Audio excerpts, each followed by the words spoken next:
I love angel imagery. I love it.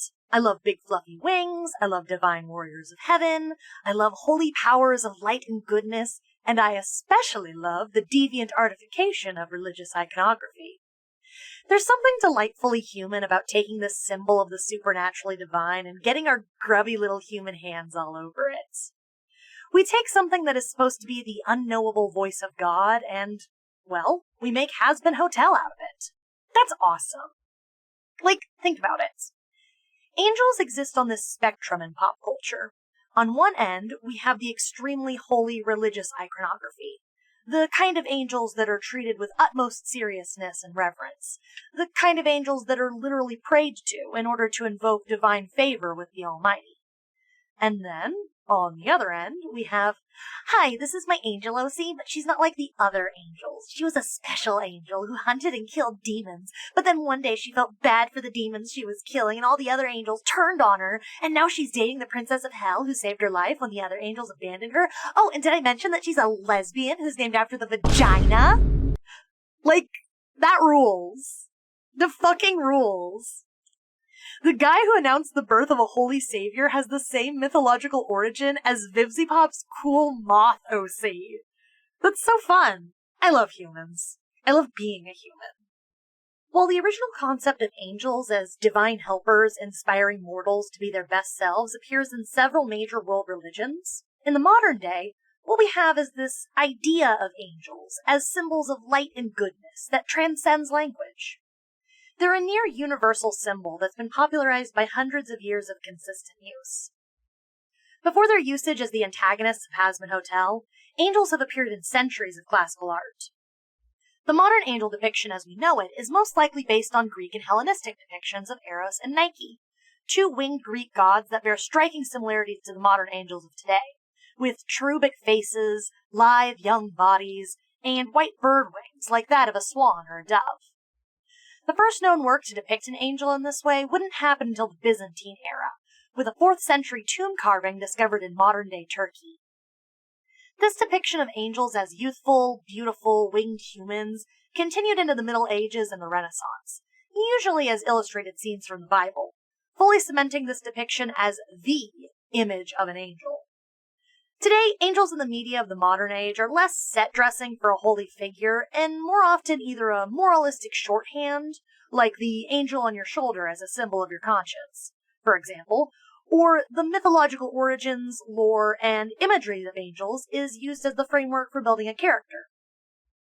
Sometimes these characters go all out, including angelic lore in their backstories, oftentimes being in the service of some sort of divine, and sometimes they just share the iconography. A metaphorical angel, if you will.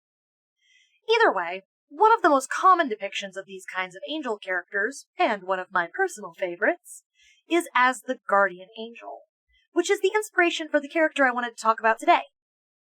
And now we get to actually talk about starswallower. So, starswallower is this hypothetical JRPG/visual novel that I'm developing. This whole channel is dedicated to it. The story of starswallower, the short of it at least, is that there's a world called Furrys, and at the center of the planet is this solid gem core of magic called the Star. Our main character is Neo, and she's a recent graduate of a magic school. She and her class go to the center of the world to get superpowers, called star gifts, but oops, Neo absorbs the entire star into herself. She eated it.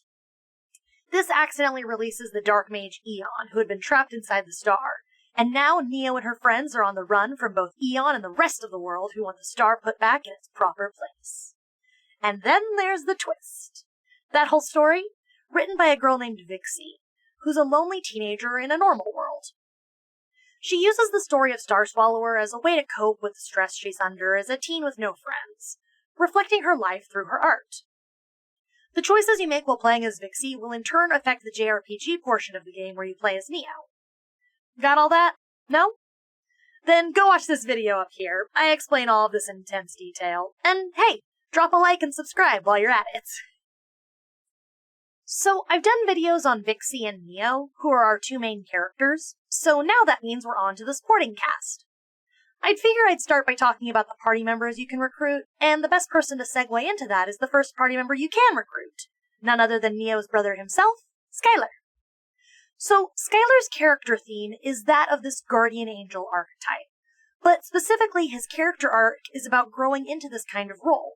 Let me explain his backstory, his personality and relationships with the other characters, and his role in the story so that you get what I mean. Skylar and Neo grew up together with a normal middle-class childhood in the city of Pottsburg. And once again, like Neo, Skylar's childhood is pretty inconsequential to his character overall. He and Neo got along just fine growing up as kids, though they weren't particularly close. This sort of polite distance was maintained when they eventually went off to school at the Astral Academy.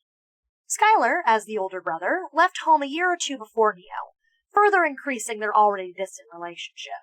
And by the time Neo joined him at school, Skylar had already established himself as a popular, academic, social butterfly.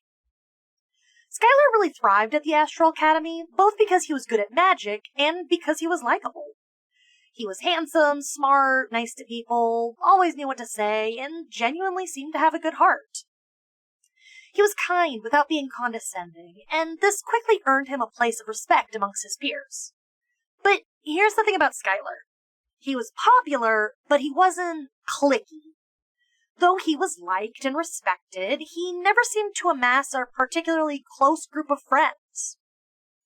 The reason for this is Skylar has always been a big picture kind of person. He has a goal, and he sticks to it, and everything else kind of falls away.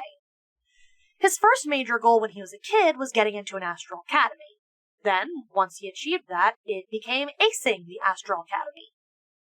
He spent all his time focusing on studying and being the best mage he can be, that things like making friends kind of fell by the wayside. So, what happened when he left school? Well, he had to graduate first.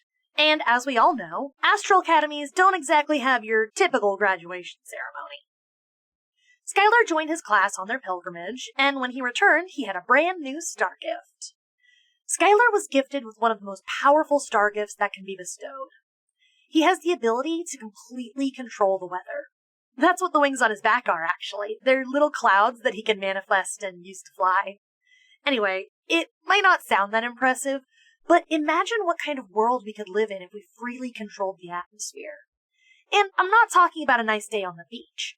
We could completely control food and crop production, storm-related natural disasters would be a thing of the past, and sailing and shipping would become legion safer. Now imagine all of this ability in a pre-industrial society. Skylar's new powers immediately turned heads, and it seemed like all of his hard work was finally starting to pay off. After Skylar caught the attention of the Council of Saints with his new star gift, he immediately set off to where he could do the most good. He calmed storms, revitalized famine-stricken towns, and guided ships into harbor.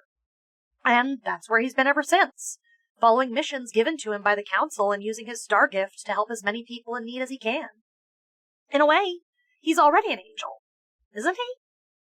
Well, here's the thing about guardian angels. They're a personal angel, defined by the fact that they have a singular investment in the care and keeping of their charge. In other words, a guardian angel is defined by their relationship with those who they're tasked with protecting. And what do we know about Skylar? He doesn't have any close personal relationships. He doesn't have a personal investment in the people he helps, only a moral investment in doing the right thing for the greater good. Skylar's biggest character flaw is that he's distant and doesn't connect with others easily. Despite all of his kindness and charisma, he keeps people at arm's length, even those he could reasonably bring himself to be close to. He prioritizes this moral investment in the greater good over any kind of personal investment in his own relationships. And that has left him completely alone in the world, as everyone who was once around him fell away. This all changes when he's finally pushed to let someone in, someone who needs him more than anyone else in the world. When Neo swallows the star, she has no one to rely on as she embarks on the biggest adventure of her life. And Skylar is finally challenged to put aside his moral investment in the fate of the world in favor of the fate of his only little sister.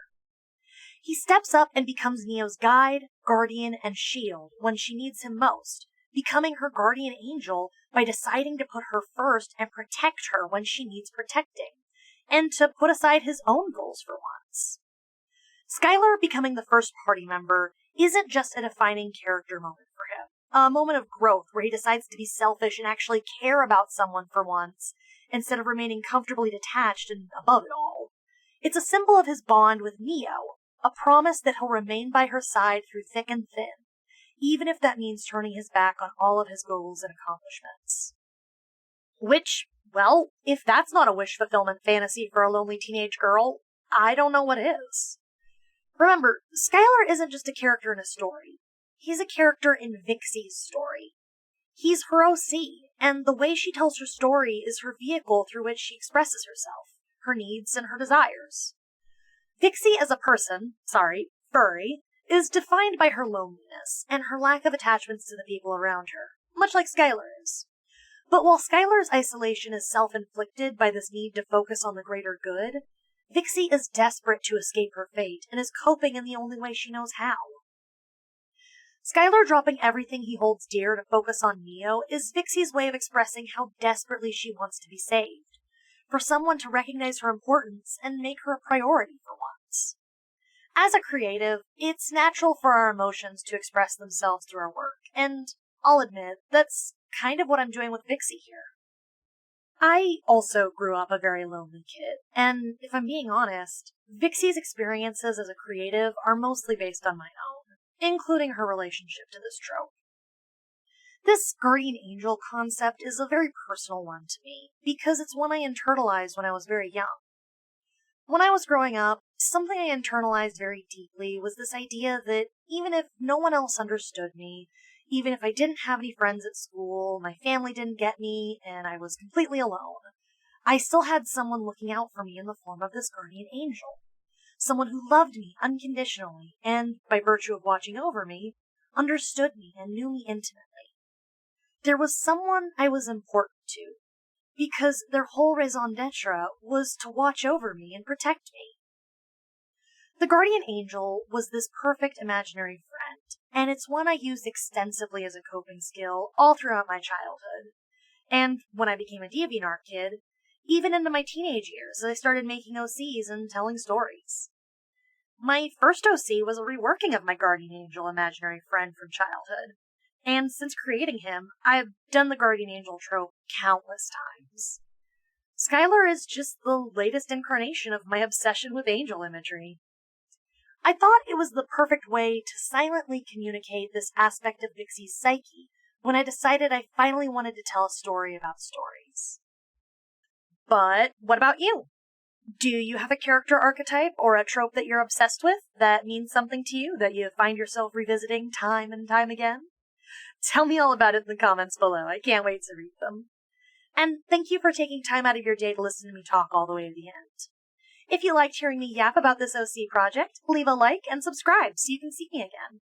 I leave you with the completed art from today's speed paint. Bye!